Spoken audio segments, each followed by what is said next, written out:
All right, well, speaking of time, it's now time for your lunch break. Produce man Michael Marks is here with some fresh herbs. Hi there. So how many of you, when you got married and you got, maybe a gift of herbs, those dried herbs in the little containers, how many of you still have those from 10 years ago, 15 years ago, 20 years ago? Well, you need to get rid of those and get some fresh herbs. One of the very first things that happened when the Pilgrims arrived in 1620, in November they arrived, in December they finally stepped foot on land. One of the first things they did is plant a garden.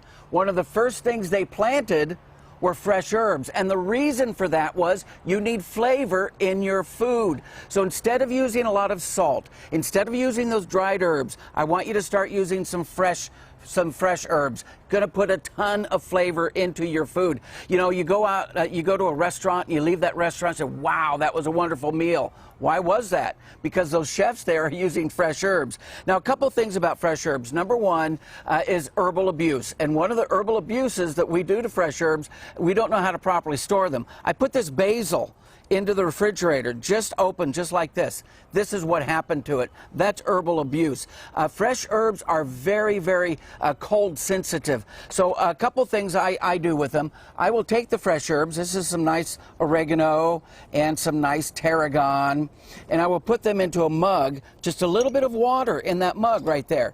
And then I will put a towel around this. And then this is going to go inside on the door of my refrigerator. That's the warmest spot in your refrigerator. Those herbs are going to keep a long time. Now, how do you know what fresh herbs to use? First of all, very simple. I want you to get some cream cheese and chop up some of those herbs. This is some oregano.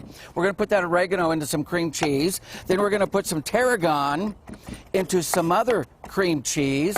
And then what you do, you just mix that up. And I want you to get a cracker and then just spread that onto the cracker.